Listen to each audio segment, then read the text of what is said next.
everybody, and welcome to the Liz Talks podcast. Excuse me. Now, just because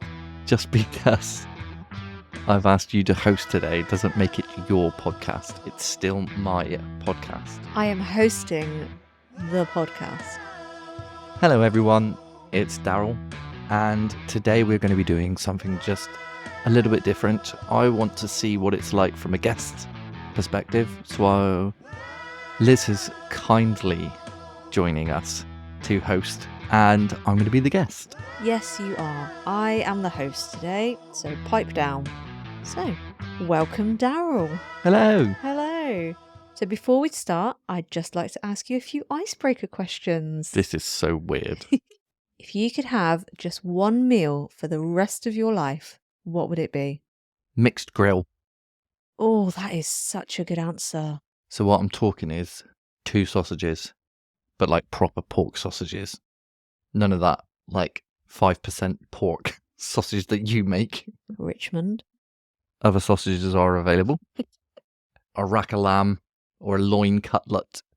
I'd probably upgrade to sirloin because it's my meal. And bacon or like thick.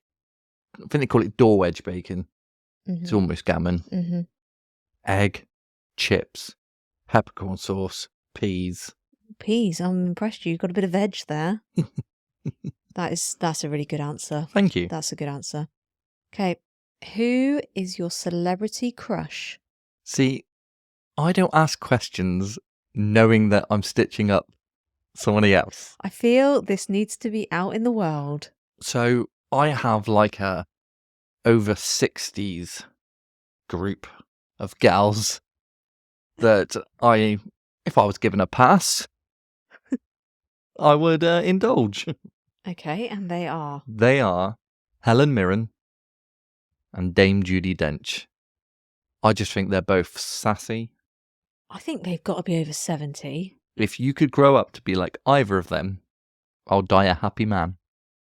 Okay, noted. Thank you. And your final icebreaker question, what is your biggest ick? Now, an ick is something that really grates on you, but might not grate on everybody or somebody else, in case you didn't know. It has got to be, I feel like I've said this before, smelly coats. Smelly coats, yeah, I think you've said that maybe our first episode. Either that or I'm just reliving the number of times you've told me that. I really hate smelly coats.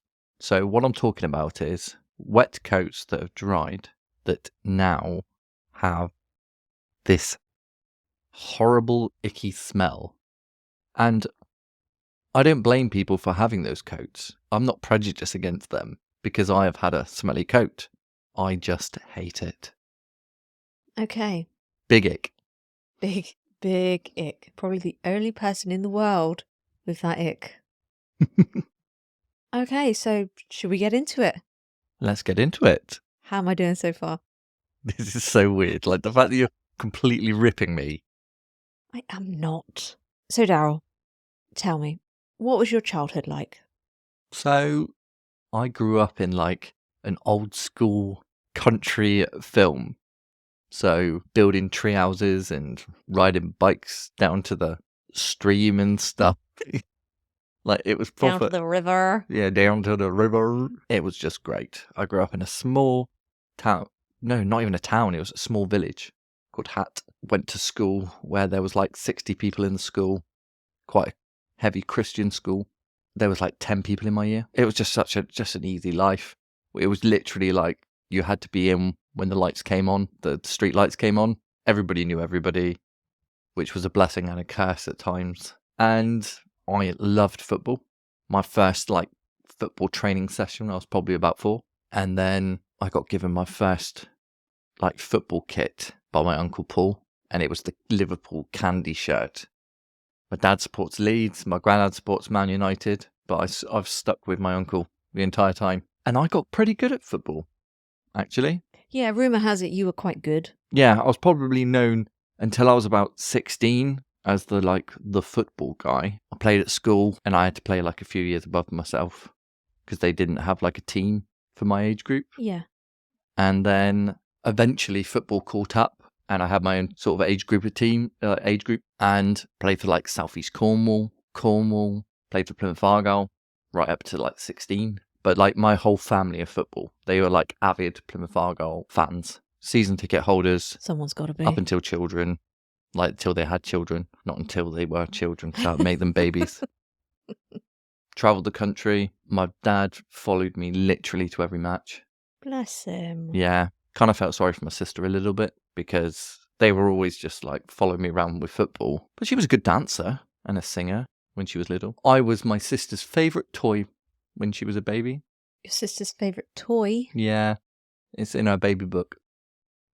That you're her favourite toy? Yeah, because I used to like make her laugh and stuff. Oh, that is lovely. Nice, isn't it? Then went into secondary school, and obviously going from 10 people in a year to like 200. Yes, I imagine that was a little bit daunting for you. Yeah, it was a bit daunting, but through football, I already knew quite a lot of people anyway. Sure. It was there that I just developed a bit of a class clown attitude. I realised I could entertain people on a much bigger level than I previously could with my like 5 friends. Friends. And I did love the ladies too. Shocking. When I was in year 4, I went out with Emma Bowden. She was in year 6. Oh. Yeah, she was the first girl in school to have a bra. I literally don't have any words. And there's no words for that. I know. Stud. That's all it is. And that charm has continued. So you mentioned your sister. Yeah. And briefly mentioned mum and dad. Now tell me, what were your parents like when you were younger? They were cool. Like, we spent holidays down in Hale in like a chalet. Nice. Lynn Gunningham's chalet. My granny and granddad were my world. They still are my world. Yeah. And one of the hardest things was when my granddad passed, which I'm sure we'll touch on a bit later. But they were like my biggest fan. They still are, I think. I think if I was to commit a murder, just complete outright murder, my nan would say, well, they probably deserved it. She actually would. She's quite open about the fact that you're the favourite. I was the first grandchild. Didn't your granddad buy you your first ever toolkit or something? Yeah, did. Yeah, so as a child? Yeah, so whereas most people get like toy toolkits, you know, like plastic hammer. Yeah. Well, my granddad bought me a metal toolkit with a little saw, like sharp saw, and a real little hammer. Like I think they call it like a stoner hammer or something like that. And put some nails in there. Oh, good. Put some screws in a screwdriver. How old were you? I must have been like 5 or 6 or something like that. At my nan's, I adopted a cat, a pet cat, and built a little house for it. It wasn't our cat, but it liked to stay sometimes. So you built a house for the cat? Yeah, like a little cat house for outside. You know, like a dog house. Yeah. It's like that for a cat. Wow, when you were 6? Yeah, obviously my granddad was a builder. No, I don't think you've ever put up a picture frame, let alone built something. No. But you know what? I'm building a community with this podcast. Would you say that you're a cool parent? Did they influence the way you parent now? They influence the fun side, definitely. Would you call yourself cool? Would Lyra No. call you cool? Super cool. 100%. Like, how am I not cool? The fact that you called yourself super cool. The way I parent, I don't think is just from my parents. Like, we've got some great parents that are surrounding us. Like, You've got, like, Carl and Laura were the first proper parents that I got to see their children grow up. Yeah. And they've done an amazing job with them. You've got your sisters, your brother, all of those people we've watched parent, and it's so easy to just take the best bits and try and make it your own, isn't it? So during secondary school then, obviously you turned into the class clown. Yeah. Still playing football? Yeah, so I still played football, but I had one coach that really didn't like, we clashed because I was funny and he didn't like that. I think he thought I was putting the team off, whereas I saw it as geeing him up, and I would get benched quite a lot, like literally before the match, because I'd say something daft during the warm-up. How very unlike you. I know. Well, it's like Saturday, I played rugby, and I was there talking about Pilates when we were doing the warm-up because I was shattered. I've never stretched so much. And I was shattered running the water bottles on him. That was more cardio than I did when I actually played on the pitch. Yeah, so we clashed, but he was just a knob. And he was like a trainee Argyle coach as well. Don't know if you can tell. Still, I'm getting the yes, vibe. still winds me up. Yeah, I'm But getting yeah, it. so he ruined football for me, basically. Really? In all seriousness, he did. Yeah, stopped making it fun. Obviously, going into puberty, finding girls. I also started smoking See, shocking. and all those sorts of things. But I still loved football. I loved playing football. And I found that I could do both of that. At that age, I could do both. And very fortunately, at around about the same time, I found rugby. Okay, and that's how you transitioned. Yeah, I think if social media was around whilst I was playing football, I would have probably gone a lot further. But because it was old school, But do you think you would have wanted to go further? don't know. It's hard to tell, isn't it? Without the opportunity, you don't know. Yeah, of course. But at that time, I didn't want to. And I thought, do you know what? I'll do my A-levels, go to uni, do that sort of thing. But when I started playing rugby, I was the quickest, but I wasn't the best. You're like, at 14, there's guys with bloody mustaches. So who did you play rugby for? The school? Played for school, and I joined Saltash. Okay. And my first ever training session, Max Parfit, he clouted me, like, in a tackle, and genuinely heard a bell ring, like a gong, as he hit me. And the next thing, like, I opened my eyes, and I could see stars and stuff. And I thought, maybe this isn't for me. I was going to say, at what point did you think this isn't for me? Well, no, then I learned how to move out of the way. Ah. And then I got quite good at that. But then you get to an age where everybody starts putting on muscle, and me being 9 stone didn't really cut it if they did catch me. And you were fast. Yeah, but I always struggled to put on weight at that point. Now, not an issue. You just needed your wife. That's all you needed. Yeah, exactly. A social butterfly. So whereas some people at school had like their group of friends, I didn't really have a group of friends because I just like mucked around with everyone. You were everyone's friend. Yeah, which was brilliant. But I see some groups now that are like still friends. They still meet up like every month, every few months. I know, I think that's quite nice. I know, and I'm actually really jealous of that because I've never had that. The closest I came to a group was when I was probably about, I don't know, like 13, 14, and I joined Livewire Youth Project. Yes. Which is the best charity, or the most meaningful charity to me, because they taught me how to play guitar. I was a singer in a band. The band. Turtlehead. Album name, Touching Cloth. Best song, The Ruler Song. It was incredible. I remember the Ruler song. It's a shame that it's not on the internet anymore. It is a shame because it would have gone viral. Absolute viral. Do you want to do a little rendition? No. Oh. Really not. And we had a group that we used to go camping at Weird Key, where now I walk my dog every day as an adult. Oh yeah, that must be so odd. It is odd because I went one weekend, I was walking Barry, and there was this chap walking around with a carrier bag picking up the rubbish that the teenagers left. The empty bottles. And I went round and picked it up as well. I know that we were a lot tidier than that, but it is weird when I'm like up at what I call Tit Hill, because it looks like a boob. We used to camp on that all the time until the police, like once a night, the police would come down and say, go on, off you go, and then we go somewhere else. But that group, we had great fun. We had some great nights. So you and your band? Me and the band, yeah. It's a shame because I don't really talk to many of them anymore. No, never wanted to get the band back together. I don't think the world could handle the band being back together. I actually remember you at Livewire in the band. Because I wasn't from Saltash, I was from Liskeard. So dirty Liskeard girl. So I didn't even know what Livewire was, really, until I met you. Yeah, and you know I get, like, ribbed for that picture. Do you know, I was thinking of that picture just then. Right. Do you know that you actually let me dress like that? I got the bus from your house. I think it was different then, because we were still so young. Whereas now I say to you, you're not bloody wearing that out. I think it's different now, because if you wore what you wore then now, well, it just wouldn't happen. It just would not happen. It wouldn't even be in your wardrobe. It's not in your wardrobe. Yeah.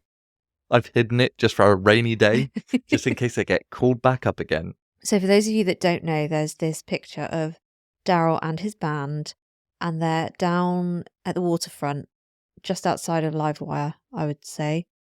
And you're kind of strategically stood or sat looking into the distance or at one another. Yeah, like I'm sat on a block of wood looking down. Yeah, and he's got this all white/cream outfit on. You all did, didn't you? No. No, that was just you? It was just me. Everyone the else lead just singer. Everyone else just wore normal clothes. And that band was called the Almighties. So you were in 2 bands? I was in 2 bands. But yeah, it was great. I was really sad when I came to an age where alcohol happened. As grateful as I was when I turned 18, and my first proper night out, not like illegal went out, underage drinking. First proper night out was Halloween, because my birthday's in October, and it was a Halloween, like 31st or something like that. And I genuinely saw a clown flick his gloves at Batman. Alcohol abuse then became a thing for me. I love it. Yeah. Welcome to adulthood. Rugby nights out. Because I started playing for seniors at that point. So rugby was still very much. Yeah, I didn't stop playing, like, ever until maybe like 25, 26. So arguably I played rugby longer than I've played football, even though I was way better at football. So at around that sort of time then is when you met the love of your life. No, I met you way before. Well, only just. Well, yeah, so have we done how we met yet? Don't think so. After GCSEs, we got given I got given the opportunity to go to Exeter University to live a week like a student minus the alcohol, because obviously we were underage. Could get on the train at Plymouth and bump into another group of people who happened to be going to the same place. On that train was a young Elizabeth. Yes, a very young Elizabeth indeed. It's safe to say you were smitten with me from the word go. Is it safe to say that? Yeah. I saw those eyes. Naughty. We get chatting because we've got something in common. It was like the Saltash group.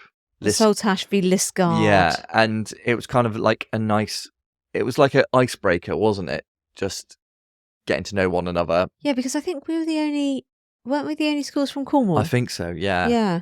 It was something like that, anyway. So we get up there, and me and you both smoke. So that we had that in common. I didn't smoke, Mum. That's not true. I was only 15. And it was on the first day that you were telling me that your mum had a convertible.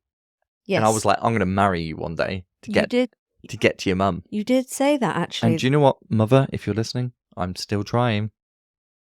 In the famous words of Rick Astley, never going to give you up. So we get that. So I did like a sports science thing because I thought I was going to go and do sports science at uni. So I signed up for everything that I could that was sports science. But one day I ended up signing up for a drama class. Accidentally on purpose. Well, yeah, I can't, even though I bloody love drama, it wouldn't have been something at that time that I would have signed up for. Now I'd be all over that. You are quite dramatic. Exactly. I think I missed a calling in being an actor. I'm doing the Shakespeare holding the testicle thing. Testicle, isn't it a skull? Yeah, I know, but it feels like you're holding testicles, doesn't it? Does it? Yeah. Been a while. I turn up to this drama, what's it called? I turn up to this drama lecture, and they're doing this like trust exercise, and I didn't have a partner. And guess who else didn't have a partner? She's back again. It's Liz. So we have to do this trust exercise where she's blindfolded, and not blindfolded in like a kinky way, you dirty pervert. She was under 16. And we had to walk around the room, and you had to speak to me and give me direction, didn't you? Yeah. And how to get around the room. In my mind, I was like, I'm not going to see this girl again after this week, so I'm just going to have a giggle here. So I made her walk into a wall, like proper boom, into thud. a wall. Yeah.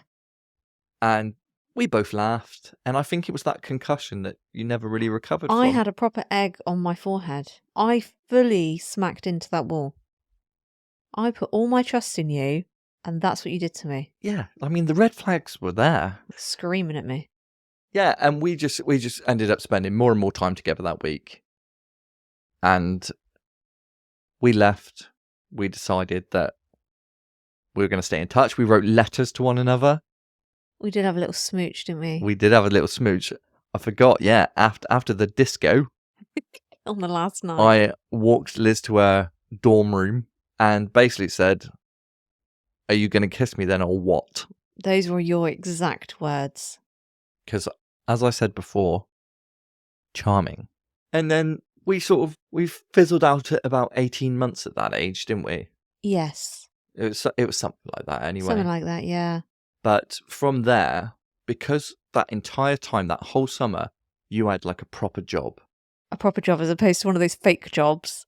Yeah, well, I was getting weekly money from the government. EMA. Yep. When we split up, I thought, I never want to be in that situation again.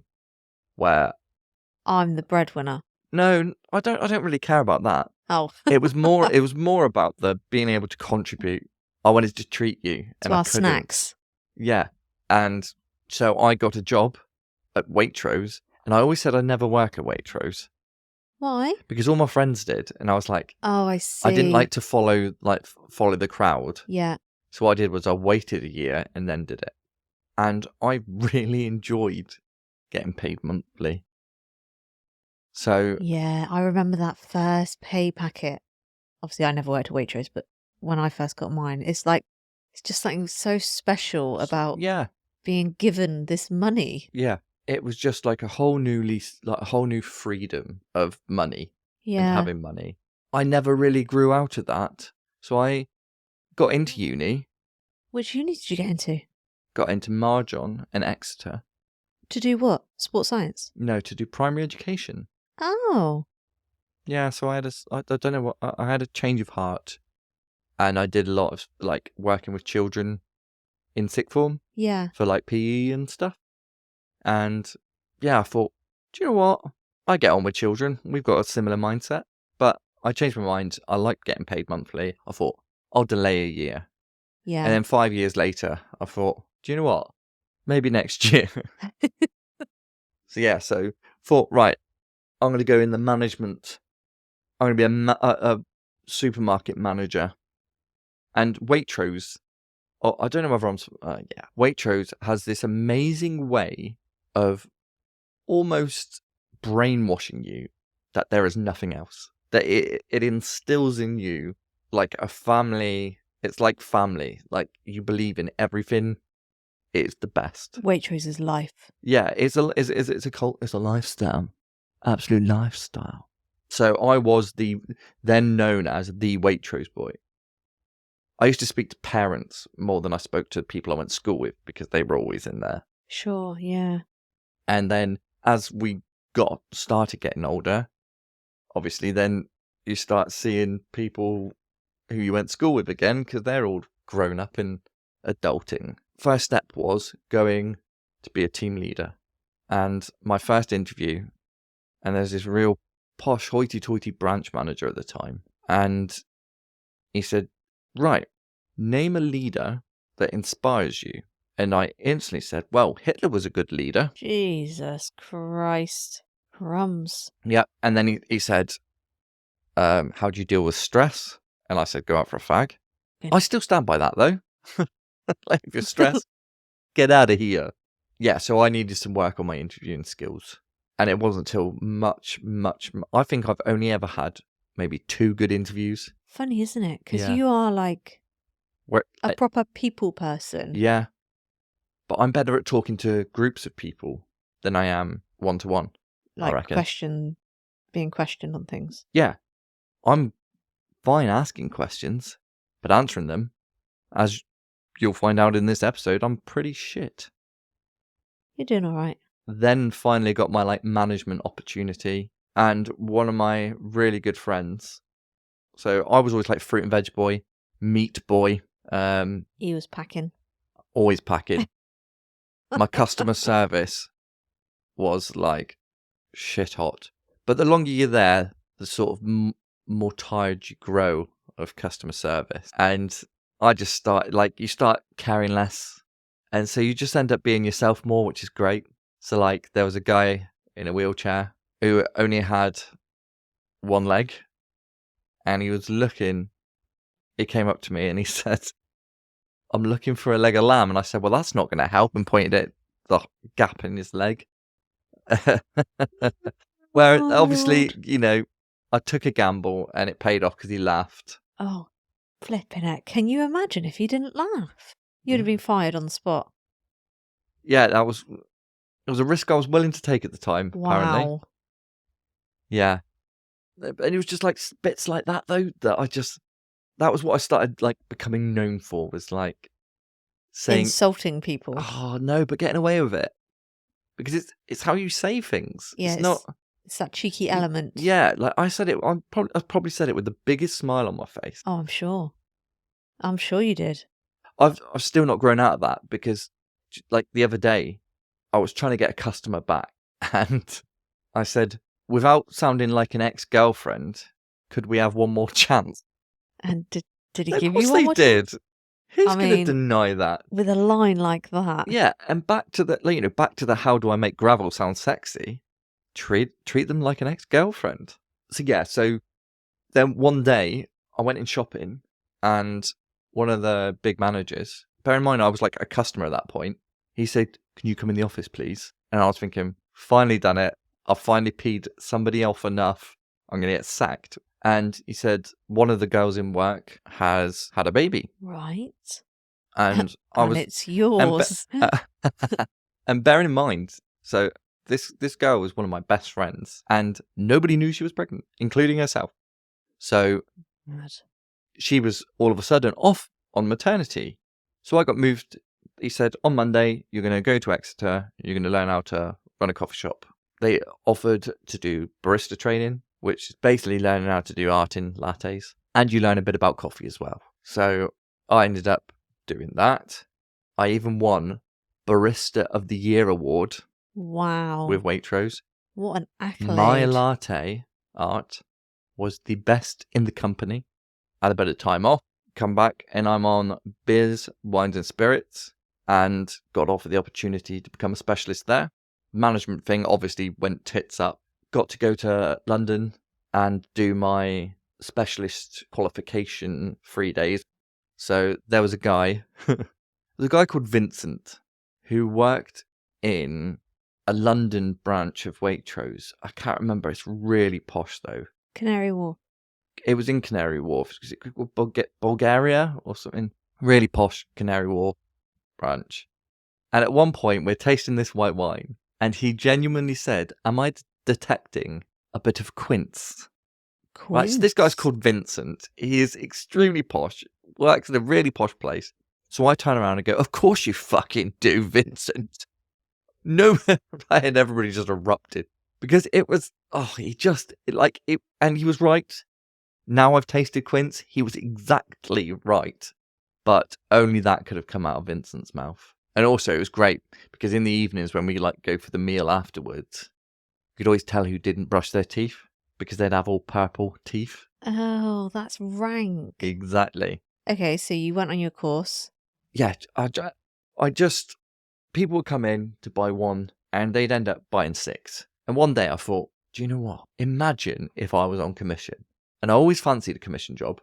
And it just got to a point where I was like, maybe there is an opportunity to have a bit of fun and make a bit of money if I finally, after 15 years, get out of Waitrose. Life outside of Waitrose. So after 15 years, one of my friends worked at Ocean Mini, and he left Waitrose. He'd been there maybe 7 or so years at Mini, and a job came up. So they invited me to do a day to see whether I liked it. And I was like, I could do this. You're just talking to people.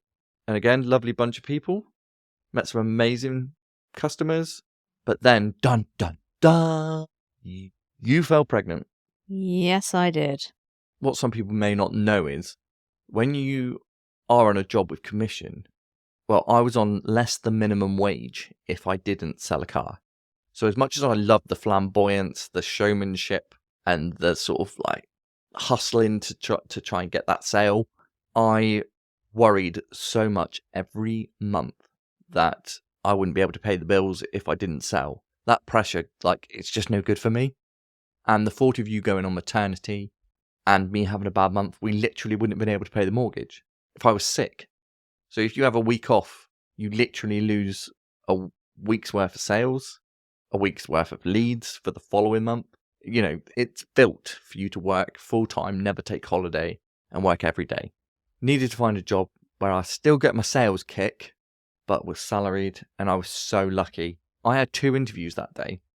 One was for this sort of pop-up company, and the bloke turned up late to the interview, and he was trying to catch me out with all these questions because he knew I was a salesman. And when I answered them perfectly, he didn't like that. Why would anybody interview somebody and not like a good answer? Maybe he thought I was fake. Or maybe he thought, do you know what, Daryl, you're too good for this job. I think, the I latter. think the latter. But then in the afternoon, completely contradicting interview, I get to sit down with Zara and Kerry, and it's like we are old friends. It was amazing. We were just chatting away. They said, do you know anything about aggregate? And I said, absolutely not. But I didn't know anything about wine once, and now I could talk the back legs off a donkey. And I didn't know anything about minis once, and now to this day, if I see one, I'm like, oh, that's got the sport package. You do that. I know. They took a gamble on me because I just put it down to good looks, which is a shame really, because there's so much more to me than just my looks. Whilst you were pregnant, decided I wasn't going gym anymore. I was going gym a lot because I wanted to get fit. I wanted to be a parent that's like fit, and then was left with like nothing other than walking Barry. That was the only thing I could do that was mine. Started listening to podcasts through that and audiobooks, and genuinely thought, wonder if I could like give this a go. So I started practicing with my headphones in, just talking to myself. I listened to it back and thought, you sound like a dick. Well, if the shoe fits. Sort of one particular episode really resonated with me, and I thought, do you know what? Maybe I can resonate with other people. Maybe just being honest and having a joke, having a laugh. And so started messaging people saying, look, I'm going to be starting this. Would you like to come and do an episode? And yeah, it's been mad. It's been proper mad. Like, you think I'm on like nearly 24 episodes now. Yeah, you've enjoyed it, haven't you? Yeah, I've loved it. It's hard work trying to do everything. It is really hard work, but it's worth it because it's just fun talking to people, and also it's fun hearing the people getting G'd up about it. Yeah. And when I see people at a pub and stuff, they're like, how's it going? However, the worst thing, a new ick of mine, is when somebody goes, how's the podcast going? I haven't listened to it yet. You are the problem. You've heard it here first, folks. So have you got any particular moments, any particular high moments of life so far? Amsterdam. Amsterdam was a good weekend. Oh my God. So I went to Amsterdam We went to Amsterdam. So we went to Amsterdam for my 30th, which was just after we got married. Yeah, it was about like 2 weeks after we got married. We had we had a mini moon just like right after we got married on the Monday. We went to Dublin, which was absolutely amazing. Found a new love for our Irish whiskey. And then a couple of weeks later, it was my 30th, so we went to Amsterdam. And we get there, it's like hammering it down. And we find somewhere to eat, and I'm like, oh, let's go to a coffee house, let's go to a coffee house, let's go to a coffee house. I got so excited. And Liz is like, we're here for a few days, there's plenty of time. I'm like, no, but I want to go to a coffee house now. You really were quite childish about it, actually. And so, obviously, I'm on holiday, so with my meal, I had a couple of beers, and I had a couple of those sort of European strong, funky bottled beers. And then we go to this coffee shop, and we go up there, and they was like, what do we do? Yeah, it's not a coffee shop like it's a coffee shop in Saltash. No, they'd be closed down. Yeah. So anyway, we wanted to try the local cuisine. Mm-hmm. And the gentleman says, okay, what do you want? We're like, what do you mean? What are our options? And so he went through it and we were like, right, well, we definitely want one that brings you up, not down. And so we sit in this room because we had tobacco in our cuisine. And there's this, I just remember there was this guy in there, absolutely baked. Oh, he was someone else. Yeah, like he had been in the oven a while. He was that baked. And they recommended that you get an orange juice. So we get maybe halfway through and I turn to Liz with this big old cheeky smile and I can remember it. And I just go, I'm feel violent. And I just started laughing. And she's like, what do you mean? I was like, I think we got to go. And she was like, right, let's get up. And I'm like, You literally were off your rocker. yep, it hit me like a ton of bricks. And so there's probably about a 15-minute walk home, which took about 45 minutes because I was giggling and I developed this new high-pitched, almost like Jimmy Carr-esque inhale laugh. Oh, it was so embarrassing. It must have been embarrassing. And the thing is, like, obviously there's a lot of people in Amsterdam all the time. Like, the streets are busy all the time. And everyone knows if somebody's had a good night. And I was one of those people. Because enjoying the cuisine. You really enjoyed the cuisine and everyone knew it. But yeah, so we get back and Liz is like, right, for just 1 minute till we get through the lobby into the lift, can you just try and not be you for a second? You were screaming with laughter. Yeah. Like at nothing. So I was like, please, can you just not make a noise? Let's just get in the lift, like undetected. I don't want people staring and whatever. So I like hold my breath like a child does when they're trying not to laugh the whole way through this lobby and think, right, there's the lift. Let's run. And as we get there, there's this little girl getting in the lift with us, which normally that wouldn't be funny, but to me, that was hilarious. And so I press the button and we get off and she goes, I think you're on the wrong floor. Well, that was me gone. On the floor, laughing. And this poor child, she's probably thinking, what the hell is wrong with these weirdos? I've still got my orange juice with a straw. You did, You know, like, for the rest of the holiday, I didn't try any more cuisine. You didn't, no. You went teetotal.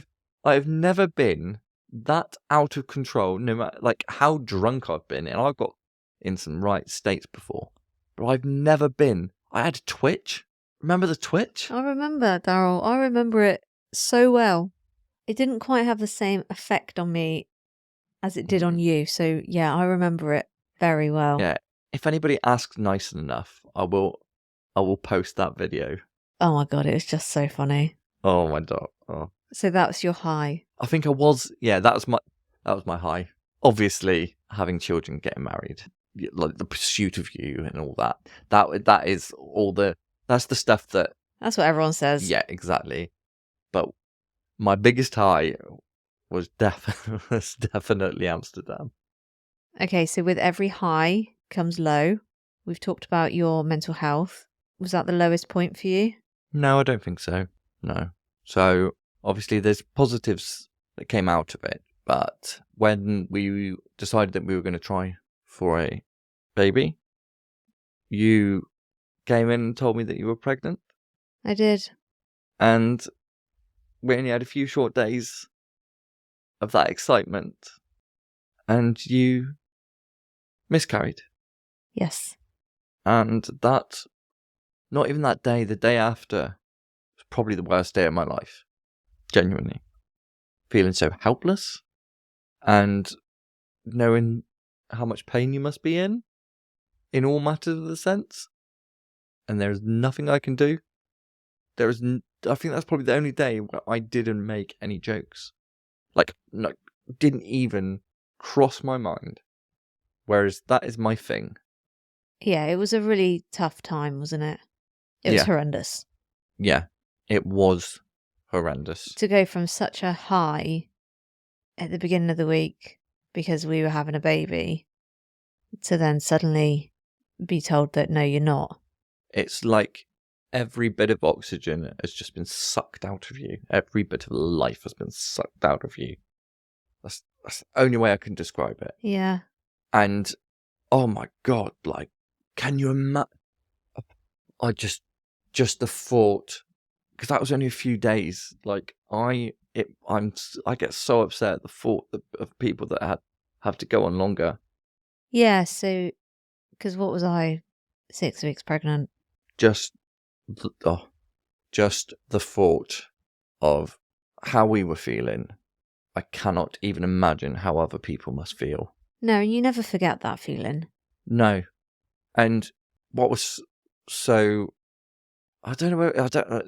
so nice is not the right word, but what was so, I don't know what the word is. It was so nice and so weird that so many people told us that they'd been through that.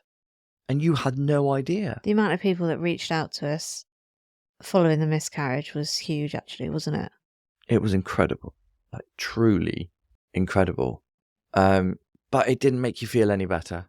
No, it didn't. And I appreciate for some people that would make them feel better, knowing that, you know, you're in it together kind of thing, but it didn't make me feel any better. No, and you could see that, and I'm sure they understood that as well. Oh, I'm sure. And, you know, people say and do the strangest things in those moments, don't they? Because they don't know what the right thing to do is. Mm. And I mean, I wouldn't know what the right thing to do is, even going through it. Yeah, so that was definitely the lowest of the low. Yeah, it was. But the good thing that came out of it was that it cemented the thought of us having children. I think a lot of people, and totally understandably so, would be deterred by going through something like that. Why the hell would you want to risk that again? I know, and I remember when we decided eventually that we were going to try again, and that was the hardest thing in the world. It ruined the pregnancy to a point, didn't it? It was hideous. So every day I would think I was going to lose the baby. Every day. Yeah, and you could, if you turned in the night, I was like, "Are you okay?" Yeah, you were on edge all the time. We were both on edge all the time. Yeah, I feel like we missed out on some of the nice bits, even though we went through the nice bits. I felt like we missed out on it because of our worry, which is normal. Like, oh gosh, wouldn't it be weird if you just don't worry about stuff like that? But even though I had a totally healthy pregnancy with Lyra, I was still totally panicked about being pregnant with Jackson. Had that not happened, we wouldn't have Lyra, we wouldn't have Jackson. It could have been totally different. I know, and I've thought about that before, actually, because so the baby that we miscarried, if we'd gone to term and had the baby would have been born in June 2022. Obviously, Lyra came in November, so Lyra wouldn't have been there. Do you know what I mean? Yeah. And she's perfect. She is the apple in my eye. Yeah. So where are you at now? So I'm in a really good place. Really, really good place. Good. Like with everything. Yes, I want to lose a bit of weight, but that'll come. I've got a beautiful wife. I've got 2 wonderful children. I've got a really good job. I've got a fantastic dog. I mean, I think fantastic's a bit of a bit keen. I've got friends, and going back to rugby, I feel like I've rekindled some friendships and a bit of confidence in socialness again, which is really good. That's brilliant. Yeah, that's like, I really enjoyed that night out. I know to a lot of people it's just having beers and stuff, but it meant more than that to me. And I'm looking forward to doing it again. So what's next? What's next? So next, what do you mean next? Do you mean next in the podcast? Next in life? No, next in life. Right, so I literally don't know. Next is whatever the children bring. Next for me is Snotty noses and head lice, probably. yeah. But like, it's continuing with the podcast because I think it's really good. I think it's good for me. It's good for you, actually. We have like this therapy session. Oh gosh, once a month. I do enjoy it. Well, actually, apparently it's every week now. I'm a regular. I've got some great guests coming up too. Just trying to hone in and get them to commit to dates. Like right away, if I got everybody who has agreed to do one now, I'd be well into New Year. That's brilliant. There we have it, people. Excuse me, that's my line. I am the host. So there we have it, people. Another fantastic episode with our very own Daryl Lumsdon. I'll let you finish it off. You're welcome. So thank you to anyone who's listened to this. I hope we had some laughs. I know we went a little bit deep and it probably caught you off guard. So apologies for that. But I think it's important to not just spat off about all the positive stuff that goes on, because it's not all sunflowers and rainbows. So please keep sharing. Can't stress enough the importance of people sharing. I am so grateful for it. Until next time, cheers. Cheers.